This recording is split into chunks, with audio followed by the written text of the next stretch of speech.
पहुंच गए हैं जंतर मंतर, और जंतर मंतर के टिकट काउंटर पे भी हम खड़े हैं। अभी टिकट लेंगे और जंतर मंतर चलेंगे। पहले जंतर मंतर चलेंगे यहाँ से और दिखाएंगे आपको जंतर मंतर किस प्रकार का है यहाँ पे। ये देखिए जंतर मंतर का टिकट काउंटर है यहाँ, और काफ़ी भीड़ लगी है। और ये सामने आप उधर पीछे देख पा रहे हैं, वो हमारा जंतर मंतर है जहाँ हमें भी जाना है। और जंतर मंतर को विधिक वैधशाला बोलते हैं।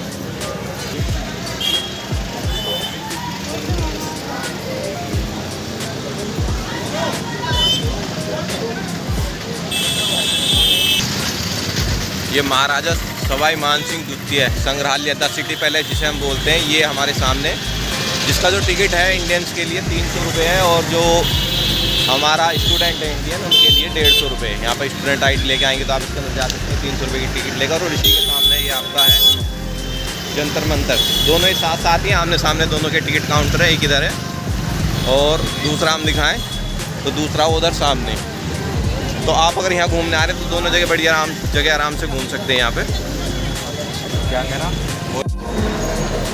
तो दोस्तों हमारी जो टिकट है, टिकट लेके आ गया है हमारा साथी, और अब हम चल रहे हैं एंट्री गेट की तरफ, और फिर घूमेंगे पूरा जंतर मंतर।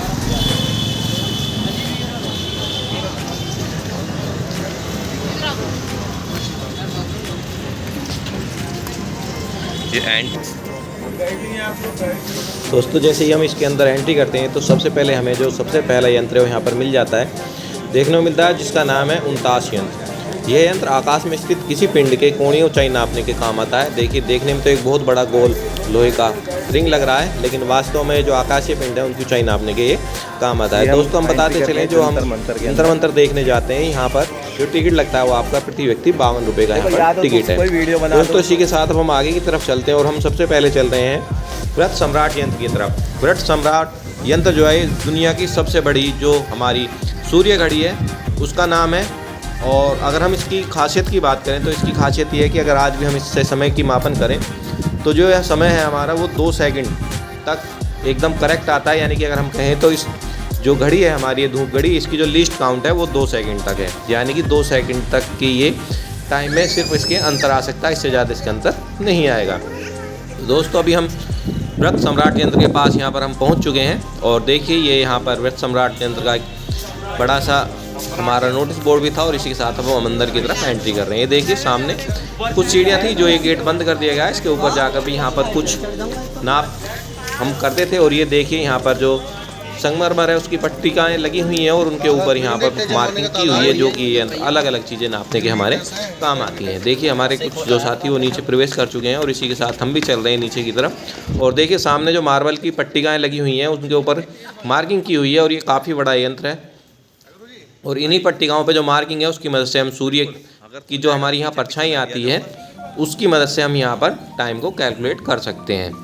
तो देखिए चलते हैं दोस्तों आगे की तरफ और दिखलाते हैं हम ये किस प्रकार से यहाँ पर बनी हुई है, और जो इसकी मार्किंग इसके ऊपर की गई है हम उसको भी हम यहाँ पर आपको दिखलाने वाले हैं। ये काफ़ी बड़ा क्षेत्र है, और इसमें बहुत सारे यंत्र हैं जो कि आज भी बिल्कुल सटीक गणना इनके द्वारा किसी भी प्रकार से जिसकी भी चीज़ के लिए यंत्र बने हुए हैं उसकी हम यहाँ पर कर सकते हैं। दोस्तों अभी हम पहुंच गए हैं जो हमारा आगे इसी के अंदर बना हुआ है सठांश यंत्र। ये देखिए जो ये हमारी व्रत सम्राट यंत्र है, इसकी जो सहायक दीवारें हैं उसके नीचे पूर्व पश्चिम दिशा में दोनों तरफ ये कक्षों में यहाँ पर स्थित है। अभी हम इसके अंदर चलेंगे और आपको यहाँ पर दिखाएंगे। और दोस्तों ये बताते चले हम, ये जो यंत्र हैं ये डिक्लिनेशन और जेनस डिस्टेंस जो हमारी मापने हैं उसके काम आते हैं, और ये अर्धवृत्ताकार पैमाने पर यहाँ पर बने हुए हैं। ये देखिए आप देख पा रहे हो तो ये पैमाने यहाँ पर संगमरमर की पट्टी में बने हुए हैं, जिससे आपको दिखाने की कोशिश कर रहे हैं। थोड़ा कमरे के अंदर यहाँ पर अंधेरा है तो ठीक से आप नहीं देख पा रहे होंगे। देखिए अर्धवृत्ताकार जो पट्टियाँ हैं उस पर ये बने हुए हैं। तो ये यहाँ पर जो यंत्र हैं ये काफ़ी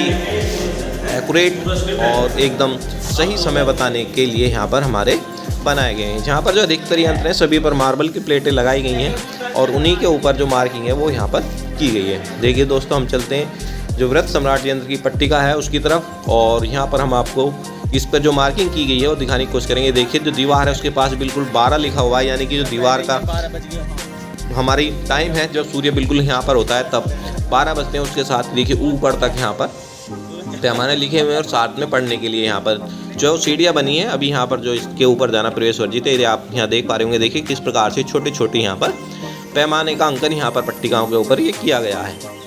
इसकी सहायता से हम लीस्ट काउंट 2 सेकंड तक का हम जो समय है उसे हम यहाँ पर कैलकुलेट कर सकते हैं। दोस्तों ये हम जो यहाँ पर सूर्य घड़ी बनी है उसके वहाँ पे अभी हम ये आपको हम दिखा रहे हैं, इसके बारे में पूरी जानकारी भी हम आपको दे रहे हैं। इसके बाद आगे चलते हैं, दूसरा क्या हमारा यंत्र लगा हुआ उसके बारे में भी हम आपको भी बताएंगे। ये देखिए दोस्तों हमारा वृहत सम्राट यंत्र, इसके हम बाहर आ गए और चलते हैं अब हम आगे की तरफ। देखिए दोस्तों अब यहाँ पर जो पहुँच गए हैं, ये पर यहाँ पर राशि यंत्र है। जो हमारी राशियाँ हैं 12, सभी राशियों के लिए यहाँ पर ये पर अलग अलग हमारे बनाए हुए हैं, जिनकी सहायता से हम यहाँ राशियों की गणना कर सकते हैं। देखिए इनमें भी वृत्ताकार जो हमारी हैं आप देख पा रहे होंगे, इसमें पट्टियाँ बनी हैं और यहाँ पर भी मार्किंग की गई है, जिनकी सहायता से हम राशियों की जो गणना है वो कर पाते हैं। देखिए प्रत्येक में इसी प्रकार से राशियों की गणना करने के लिए वृत्ताकार पट्टियाँ दी गई हैं, और अगर हम सभी पट्टिकाओं को जोड़ दें तो 360 डिग्री जो कोण है हमारा उसको पूर्ण करती हैं। और यहाँ पर एक चीज़ और बताते चलें, यहाँ पर भी जितने ये यंत्र हमारे बने हुए हैं सभी 27 डिग्री झुके हुए हैं, क्योंकि जो ये सिटी है जयपुर उसका जो एल्टीट्यूड है उस 27 डिग्री है, उसी के हिसाब से यहाँ पर बनाए गए। सभी राशियों के ऊपर यहाँ पर इनके नाम लिखे गए हैं, और इन्हीं राशियों के जो हमारे राशि यंत्र है इन्हीं की मदद से यहाँ पर पूर्व काल में गणना की जाती रही है। और आज भी अगर इनके द्वारा गणना की जाए तो गणना बिल्कुल एकदम सटीक होगी। लेकिन आजकल काफ़ी सारे अलग अलग पंचांग कैलेंडर सभी चल गए हैं, तो उनकी मदद से अब गणना यहाँ पर की जाने लगी है। अधिकतर पंडित जो हैं वो उन्हीं की मदद से अब करने लगे हैं गणना, लेकिन ऐसा नहीं है। ये देखिए सभी के साइन भी यहाँ पर बने हैं, ये सैजिटेरियस धनु राशि, और इसी प्रकार से यहाँ पर हम अलग अलग प्रकार के जो गणनाएँ हैं वो यहाँ पर हम कर सकते हैं। अब आगे की तरफ अगर हम चलें तो देखिए लिब्रा, ये राशि का ये जो हमारा गणना करने के लिए बना हुआ है, इसी प्रकार यहाँ पर आपको सभी राशियों की गणना करने के लिए मिल जाते हैं। देखिए वृश्चिक, स्कॉर्पियो, तो ये सभी के यहाँ पर जो राशियाँ हैं उनके नाम भी यहाँ पर इन्हीं के जो ये यंत्र हैं इनके पीछे की तरफ यहाँ पर ये लिखे हुए हैं।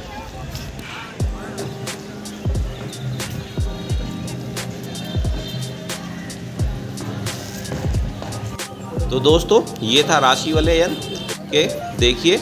और अब हम पहुँचते हैं यहाँ पर अपने नेक्स्ट यंत्र की तरफ, जिसे बोलते हैं जयप्रकाश यंत्र। दोस्तों ये भी राशि जानने के लिए प्रयोग किया जाता था। अगर हम कहें तो ये स्काई मिरर है हमारा, जो कि 2 भागों में यहाँ पर बटा हुआ है। दोनों भाग अलग अलग हैं, और बीच में जो आप ये कटे हुए देख रहे हैं इसलिए था ताकि इसके अंदर जाकर जो हमारे ऑब्जर्व हैं वो ठीक प्रकार से इसकी गणना कर सके। अगर इसे नहीं कटा होगा, अगर हम दोनों को इसको दोनों पार्ट को मिला देंगे, देखिए दोनों तरफ ही पास पास बने हैं। आप एक इधर देख रहे हैं, एक दूसरी तरफ बना है, तो एक सॉलिड जो एंड में बन जाएगा वो भी इस प्रकार का भी यहाँ पे बना हुआ है, उसको भी हम आपको दिखाएंगे। और अगर ये दोनों सॉलिड हो जाएगा तो फिर अंदर जाके हम इसकी गणना किस प्रकार से कर पाएंगे, ये बड़ी समस्या होगी। तो इसलिए ये अलग अलग यहाँ पर बने हुए हैं। इसकी सहायता से हम यहाँ पर ये जान सकते हैं कि जो हमारा जो सूर्य है वो किस समय किस राशि के अंदर चल रहा है, इसकी द्वारा गणना यहाँ पर बड़े आराम से की जा सकती थी। तो दोस्तों इसी के साथ अब हम आपको ले आए इधर, जो हमारे पुराने टाइम पे जो ऑब्जर्वर थे वो जो इंस्ट्रूमेंट इस्तेमाल करते थे यहाँ पर उन्हीं के पास, और यहाँ पर ये कुछ इंस्ट्रूमेंट रखे हुए हैं जिनकी सहायता से वो गणना किया करते थे। हम आपको यहाँ दिखाने की कोशिश कर रहे थे, लेकिन कांच के अंदर ठीक से कैमरा नहीं हमारा कैप्चर कर पा रहा था, लेकिन हमने आप यहाँ देख पाएंगे। अब देखिए दोस्तों हम पहुँचते हैं अगले यंत्र पर, जो है नाड़ी वाले यंत्र। नाड़ी वाले यंत्र जो है ये 2 भागों में बटा हुआ है, नाड़ी वाले उत्तर और नाड़ी वाले दक्षिण। देखिए 2 हेमिस्फीयर से बना हुआ है, और जो दोनों हेमिस्फीयर हैं इनके ऊपर हमारी क्लॉक बनी हुई है। अब समझते हैं ऐसा क्यों है। जो हमारी ये 6th मंथ क्लॉक है, क्योंकि 6 महीने सूर्य नॉर्दर्न हेमिस्फीयर में और 6 महीने साउदर्न हेमिस्फीयर में रहता है हमारा, तो उसके लिए यहाँ पर इस प्रकार से ये बनाया गया है। लेकिन वर्ष में 2 दिन 21 मार्च और 23 सितंबर जब हमारा सूर्य इक्वेटर पर रहता है, दिन रात बराबर रहते हैं, उसके लिए एक अलग से घड़ी बनाई गई है जो ऊपर की तरफ हमारी बनी हुई है। देखिए हम ध्रुव दर्शिका पट्टिका के पास हम पहुँच चुके हैं। ये देखिए हमारी ध्रुव दर्शिका पट्टिका, नीचे की तरफ अगर हम इसके यहाँ बैठकर जो कोना आगे निकला वहाँ से देखें तो सामने की तरफ जो हमें तारा दिखाई देगा वो ध्रुव तारा।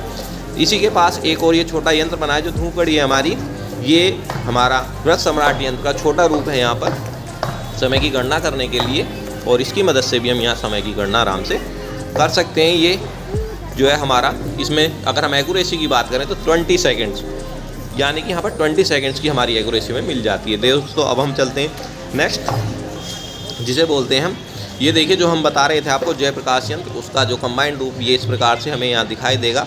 तो देखिए अगर ये इस प्रकार होगा तो हम इसमें गणना कैसे कर पाएंगे, तो इसलिए राजा समाई जयसिंह के द्वारा ये यहाँ पर इस प्रकार से यहाँ पर अलग अलग करके बनाया गया। दोस्तों अगर आप हमारे चैनल पर पहली बार आएँ तो चैनल को सब्सक्राइब कर लें, वीडियो को लाइक करें, ज़्यादा से ज़्यादा शेयर करें, ताकि हमारी नई नई वीडियो के नोटिफिकेशन आपको यहाँ पर मिलते रहें और आप नई नई जानकारी प्राप्त कर सकें। दोस्तों हम पहुँच गए चक्र यंत्र के पास। ये वही यंत्र है जो हमने पहले आपको दिखाया था, उसका छोटा रूप। और इसमें देखेंगे अभी हम दिखाएंगे आपको, इसमें 2 गोले यहाँ पर बने हुए हैं। इनकी सहायता से 49 यंत्र, एक छोटा रूप है हमारा 49 यंत्र का, ये जो है इसका प्रयोग भी किसी खगोलीय पिंड की स्थिति जानने के लिए किया जाता था। तो दोस्तों इसी के साथ अब हम पहुंच चुके हैं राम यंत्र के पास। देखिए अगर हम राम यंत्र की बात करें तो यह खगोलीय पिंडों की ऊंचाई को नापने के लिए इसका प्रयोग किया जाता था। अभी भी हम आपको दिखाएंगे इसमें ये अंदर की तरफ से जो पट्टिकाएँ हैं वो खाली पट्टिकाओं बनी हुई हैं जिनके ऊपर मार्किंग की गई है, और उन्हीं के अंदर वो इस प्रकार ऐसा किया गया है ताकि जो हमारा ऑब्जर्वर है वो अंदर आराम से घूम सके और जो सही गणना है वो वहाँ पर देखकर आराम से कर सकें। तो दोस्तों ये जो हमारा वेधशाला है आज से 300 साल पहले बनाई गई थी और फिर भी आज भी एक्यूरेट है। देखिए रामरन, जिसके अंदर देखिए इस प्रकार से पट्टिकाएँ बनी हुई हैं और इसमें चारों तरफ ऑब्जर्वर घूमने के लिए बीच में जगह यहाँ पर छोड़ी गई है। दोस्तों अगर हम पहुँचते हैं दिगांश यंत्र की तरफ, और दिगांश यंत्र की अगर हम बात करें तो ये वृत्ताकार यंत्र जो कि खगोलीय पिंडों की दिगांश एजिथिम को पता लगाने के लिए इसका प्रयोग किया जाता था। इसकी बात करें तो इसमें 3 हमारे वृत्ताकार सर्किल बने हुए हैं जिनकी सहायता से ये हम गणना जो है कर पाते थे, और आज भी इनके द्वारा की गई गणना बिल्कुल एकदम सटीक है। तो दोस्तों ये जो हम बता रहे थे ये तो ज्योतिष वेधशाला है। ये आज से लगभग 300 साल पहले सवाई राजा जयसिंह द्वितीय के द्वारा ये बनवाई गई थी यहाँ पर, और यहाँ पर जो विभिन्न यंत्र हैं वो बिल्कुल एकदम एक्यूरेट हैं। आज भी उनके द्वारा बिल्कुल सटीक गणना यहाँ पर हमारी की जा सकती है। दोस्तों ये हमारी वीडियो आपको कैसी लगी इसके लिए हमें कमेंट बॉक्स में बताएं। हमारे चैनल को सब्सक्राइब करें, वीडियो को लाइक करें और ज़्यादा से ज़्यादा शेयर करें, और बेल आइकन दबाना ना भूलिएगा ताकि हमारी वीडियोज़ के नोटिफिकेशंस आपको मिलते रहें। दोस्तों अभी हम आगे चलेंगे और आगे हम फिर एक वीडियो डालने वाले हैं जयगढ़ फोर्ट। अभी हम जयगढ़ फोर्ट आपको घुमाने चलेंगे, जिसमें हम पूरा जयगढ़ और नाहरगढ़ फोर्ट भी हम आपको अभी आगे अपने वीडियोज़ में दिखाने वाले हैं। तो दोस्तों मिलते हैं एक नेक्स्ट वीडियो में जिसमें हम आपको लेके चलेंगे जयगढ़ फोर्ट। तब तक के लिए दोस्तों धन्यवाद और आपका दिन शुभ हो।